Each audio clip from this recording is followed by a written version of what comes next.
ایسے تو ساری دنیا کے مسلمان بھائی ہیں آپس میں، ساری دنیا کے مسلمان ان کے بیٹوں کے برابر ہی ہے، اولاد ہے، بچے ہیں، لیکن شریعت نے ایک حدود قائم کر دی ہے. اس حدود کو توڑنا یہ تقوی کو ختم کر دیتا ہے. کیوں؟ کہ آزادی سے آنا جانا، بے تکلف ہو کر بیٹھنا، بے تکلف ہو کر باتیں کرنا، یہ زیب نہیں دیتا مومن کو، مسلمان کو. اس کو کہتے ہیں کہ تقوی کو چھوڑ دیا مسلمانوں نے، اسی لیے ذلیل و خوار ہو رہے ہیں، اسی لیے ان پر عذاب بھی آتے ہیں ان گناہوں کی وجہ سے. عزیز دوستو، ٹھیک ہے آپ پردہ نہیں کرتے کسی سے، نہ کریں، لیکن پردہ تو ایک ایسی چیز ہے جو اسلام نے آپ کے اوپر رکھی ہے. آپ کو وہ پردہ کرنا چاہیے. مثلاً باپ اور بیٹی کا تو کوئی پردہ نہیں، لیکن پردہ نہ ہونے کے باوجود بھی ایک خاص قسم کا پردہ پھر بھی موجود ہے.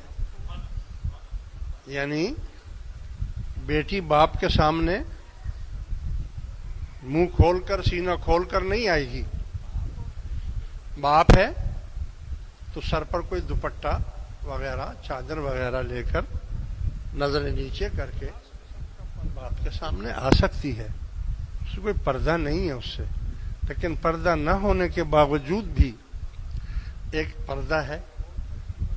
اسی طرح سگا بھائی جو ایک خون ہے اس کا، جوان بیٹا، بہن اور جوان بھائی، ان میں پردہ نہیں ہے، لیکن پردہ نہ ہونے کے باوجود بھی پھر بھی ایک پردہ ہے کہ وہ بہن سے بے تکلف نہیں ہو سکتا، بہن بھی اس سے بے تکلف نہیں ہوگی، اور اس کے سامنے حیا سے آئے گی. بھائی بھی حیا کے ساتھ جائے گا، اور پھر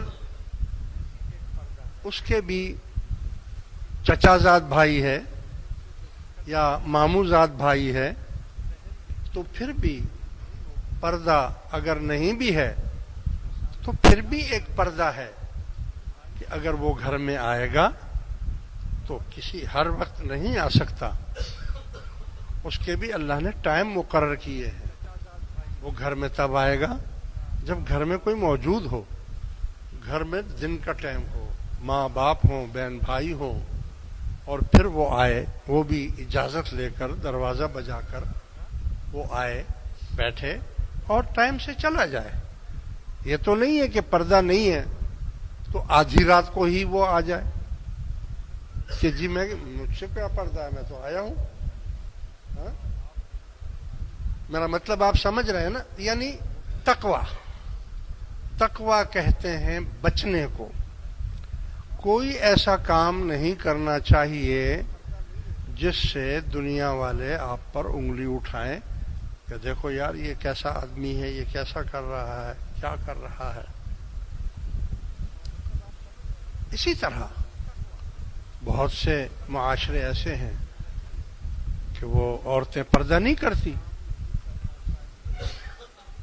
بازاروں میں بھی آ جاتی ہیں، لیکن بازاروں میں آنے کے بعد بھی اگر پردہ نہیں بھی کرتی ہیں پھر بھی ایک پردہ ہوگا. اگر وہ کسی دکاندار سے بات کر رہی ہے تو تمیز کے دائرے میں کرے، دکاندار بھی اگر اس سے بات کر رہا ہے تو تمیز کے دائرے میں بات کرے. دیکھو اللہ تبارک و تعالی نے مسلمانوں کے لیے گناہ کبیرہ سے بچنے کے لیے تین تالے لگا دیے ہیں. کہ مسلمان گناہ سے بچیں. مثلا اگر کوئی بد عمل شخص ہو، اگر وہ کوئی گناہ کرنا بھی چاہے تو اس کو 3 تالے توڑنے پڑیں گے. پہلا تالا آنکھوں کا، کہ جب وہ کسی غیر محرم آمنے سامنے ہوں گے تو اللہ نے فرمایا ہے کہ غیر محرم کے سامنے اپنی نگاہوں کو نیچے کر لو، اپنی آنکھوں کو نیچے کر لو. تو مرد کو بھی آنکھ نیچے کر لینی چاہیے اور خاتون کو بھی آنکھ نیچے کر لینی چاہیے.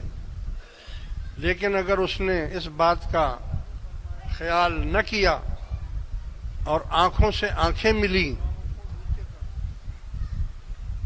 تو پہلا تالا ٹوٹ جائے گا. پہلے پہلے جو بھی گناہ کرے گا تو وہ سب سے پہلے غیر محرم آنکھوں میں بات کریں گے. اس کی آنکھوں سے معلوم ہو جائے گا شرارت، مرد ہو یا عورت. سب سے پہلے وہ آنکھوں سے شرارت کرے گا، آنکھوں سے ایک دوسرے کو دیکھیں گے. اور آنکھیں پہچانی جاتی ہیں کہ غصے والی آنکھ کون سی ہے، پیار والی آنکھ کون سی ہے، شرارت والی آنکھ کون سی ہے. تو یہ تالا ہے.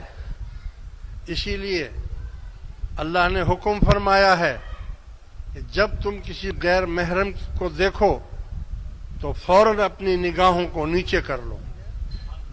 جب اپنی نگاہوں کو نیچے کر لو گے تو تالا بند ہے. تالا بند ہے. مرد ہو یا عورت اپنی نظروں کو نیچے رکھے. جب اس نے یہ تالا توڑ دیا، آنکھوں میں بات ہو گئی، تو پھر دوسرا تالا بھی ٹوٹ جائے گا. دوسرا تالا ہے زبان کا، منہ کا، کہ اگر غیر محرم کے ساتھ بیٹھ کر مرچ مسالے والی باتیں شروع کر دی جائیں، ہیں پہلے آنکھوں سے کی تھی، اب منہ سے باتیں کی جائیں گی اور وہ الفاظ، وہ چیز، وہ باتیں استعمال کی جائیں گی جو اللہ اور اس کے رسول کو ناگوار گزرتی ہیں. اگر اس نے چپ رکھی، خاموشی اختیار کی، تو یہ تالا بند رہے گا. لیکن جب اس نے اس منہ کو کھولا اور چٹپٹی باتیں شروع کر دیں تو اس نے دوسرا تالا بھی کھول دیا، دوسرا تالا بھی ٹوٹ گیا. اب صرف تیسرا تالا رہ گیا. تو تیسرے تالے میں اللہ اور اس کے رسول نے فرمایا ہے کہ جو مومن عورتیں اور مرد ہیں وہ اپنی شرمگاہ کی حفاظت کرتے ہیں، وہ اپنی شرمگاہ کی حفاظت کرتے ہیں.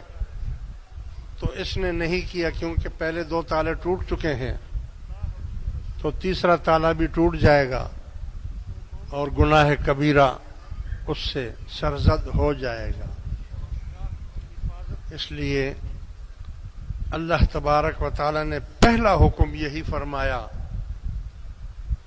کہ یا ایھا الذین آمنوا اتقوا اللہ، اے ایمان والو تقوی اختیار کرو، متقی بن جاؤ اور سارا دین، سارا اسلام، ہر گناہ سے بچنا اور ہر نیکی کی جڑ یہ تقوی ہے. دیکھو قرآن کریم کتنی عظیم کتاب ہے، اللہ کا کلام ہے، اور اللہ کا کلام اللہ نے ہدایت کے لیے بھیجا ہے کہ لوگوں کو ہدایت کرے. لیکن پہلی شرط اس میں بھی اللہ تعالی نے تقوی کی لگا دی. پہلی شرط فرمایا الف لام میم ذالک الکتاب، یہ وہ کتاب ہے ہدی للمتقین، یہ ہدایت کرتی ہے کس کو؟ متقی کو، جو تقوی رکھنے والے لوگ ہیں، یہ ان کو ہدایت دے گی. جو متقی نہیں ہے یہ قرآن بھی ان کو فائدہ نہیں دے گا. کتنی عظیم کتاب ہے یہ، کتنا اللہ کا کلام ہے، لیکن اللہ نے اس میں بھی شرط لگا دی. یہ مت سمجھنا کہ ہر قرآن پڑھنے والے کو ہدایت ہو جائے گی، ہر نماز پڑھنے والے کو ہدایت ہو جائے گی، ہر روزہ رکھنے والے کو ہدایت ہو جائے گی. نہیں، ہدایت صرف اس کو ہوگی جو متقی ہوگا، جو تقوی اختیار کرے گا. اسی